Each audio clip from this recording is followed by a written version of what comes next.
Hello mga ka-DS! Magandang tanghali po sa inyong lahat. Tara, samahan niyo akong kumain ng noodles. Lunch ko po ito. So, shout out muna po sa lahat ng mga kapwa ko mga OFW. Hello everyone! God bless! Kain po tayo. Samahan niyo po akong kumain ng noodles. Actually po, sinimulan ko na kumain. Para lang po may i-upload po ako.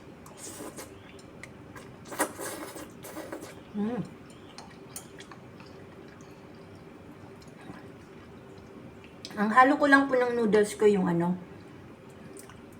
kamatis, tomato,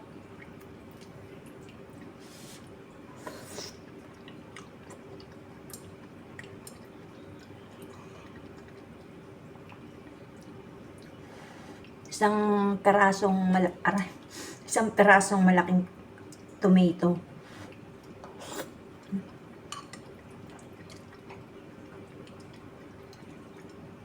Tsaka nilagyan ko rin ng 2 perasong yung hiwang manok. Yung hapon na tira namin ng dinner. Tapos balls. Meatball. Wala palang S. Meatball. Ito yung flat noodles.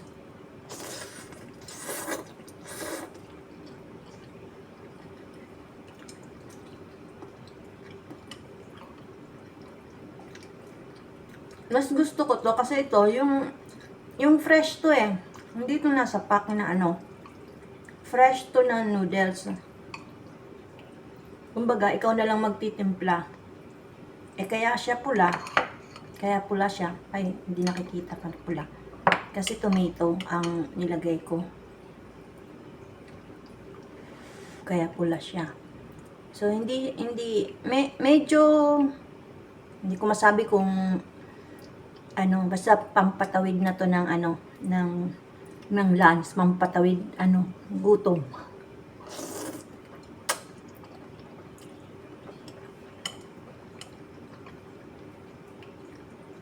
Pero masarap siya. Gusto ko tong klaseng noodles. Mas okay ito sa akin kaysa yung mga nasa pack.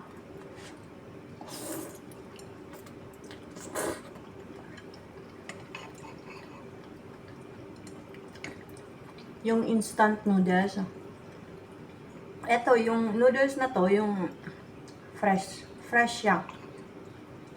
Wala siyang mga seasoning. Kumbaga, ikaw na lang magtitimpla. So, yung pagtimpla ko rito, yung sa Chinese na pang-timpla. Wala na yung mga seasoning na yung sa noodles. Tapos, kaya siya naging red dahil sa tomato. Malaking tomato kasi nilagay ko.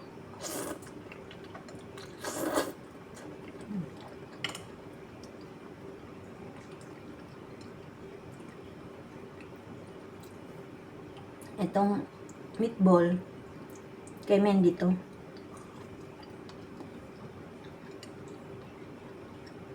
Gusto ko siya kasi malambot.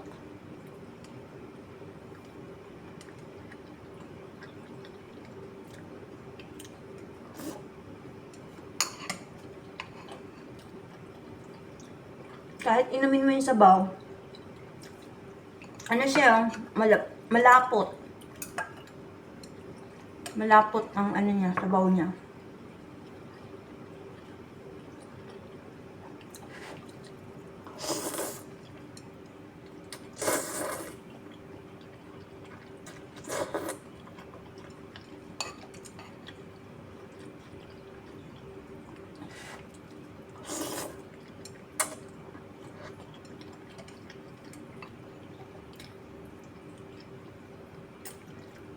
Update lang po tayo sa aking channel para lang po may video ako.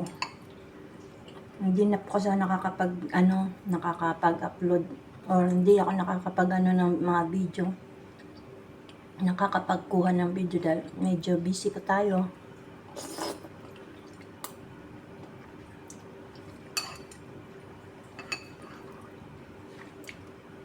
Sa mga nagwa-watch po ng video ko, thank you so much po sa inyong lahat. Malaking tulong din po ito na para sa akin po. Dahil kahit pa paano po nakakaipon po ng kahit pa konti-konti po. Lalo na sa mga short video ko po. Thank you so much po sa panonood. Sa mga, kumbaga, siguro lumalabas lang dun sa ano nila, notification nila, o sa mga pagka nag-scroll sila sa mga short, napapa na na na i na nare-recommend ni ano to, ni YouTube yung aking mga short video. Kaya medyo kahit pa paano po kumikita po siya ng pa-cents.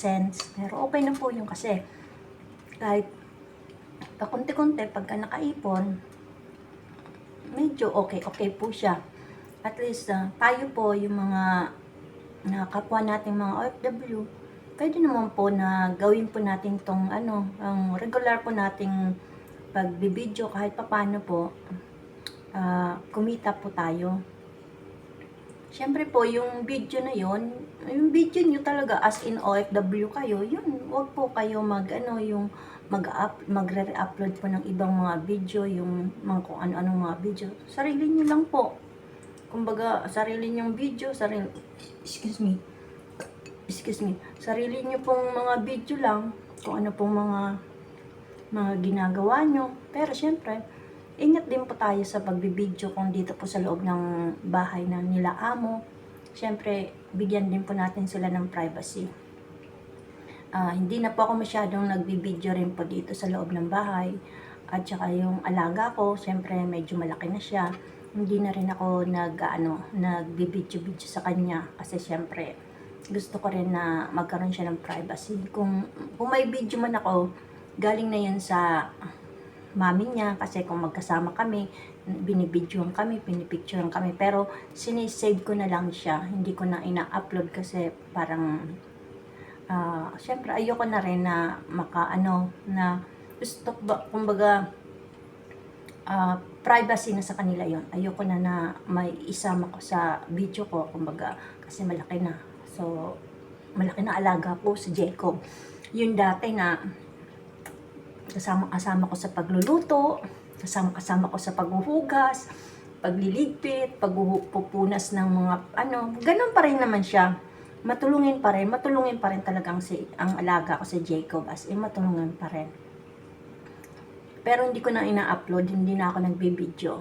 Kasi parang, syempre, aware na rin ako, ayoko na rin na gusto ko maging ganun na lang kami, na wala lang, out of sa aking mga video, yung alaga ko, syempre gusto ko ng privacy niya, privacy rin nila.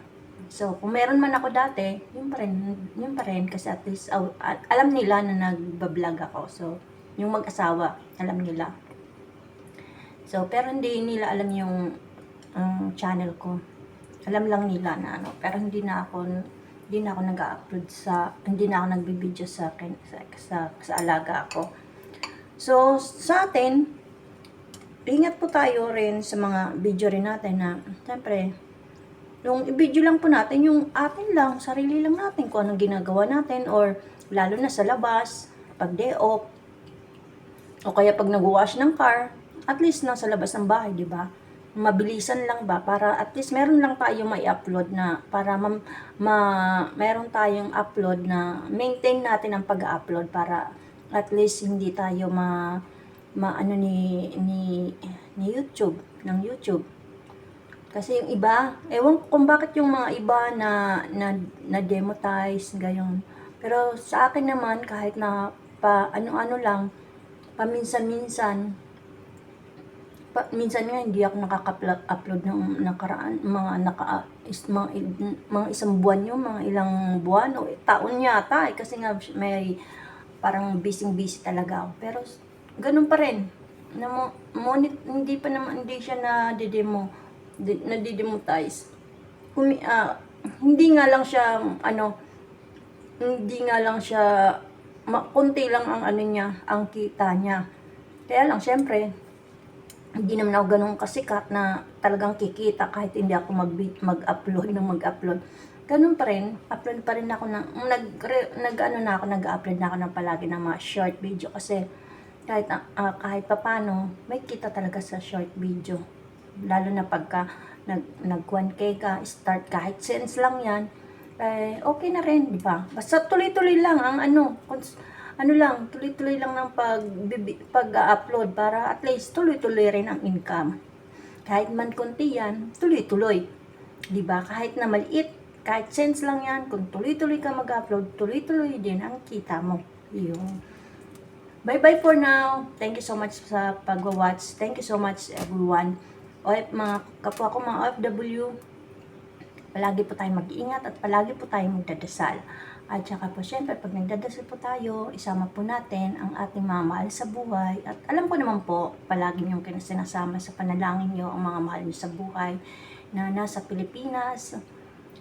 Isama niyo rin po ang sa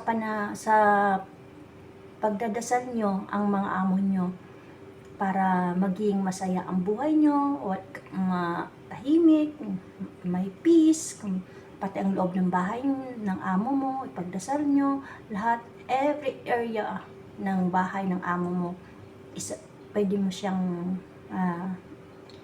dasalan para maging magkaroon ng harmony, magkaroon ng peace, magkaroon ng katahimikan, magkaroon ng, kumbaga, pag-uunawa, magkaroon ng respeto ng bawat isa.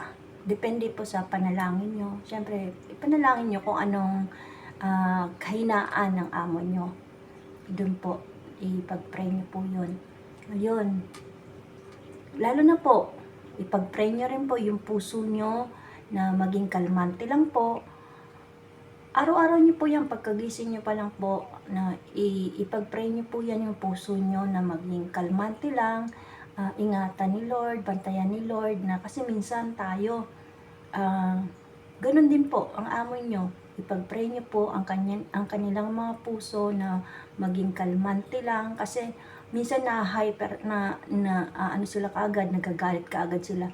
Pero pagka sinabayan nyo po ng dinadasalan nyo, nagiging kalmante po sila. Pati kayo, pati tayong mga OFW, hindi po tayo kaagad-agad na naiinis, na pagka pinagsabihan lang, agad na magre-react. Kaya po, ipanalangin niyo po na maging ingatan ni Lord ang puso nyo. Bantayan ni Lord ang puso nyo para po maging tahimik ang buhay. So, yun. Thank you so much everyone. Bye-bye for now. See you again in my next vlog. Bye-bye!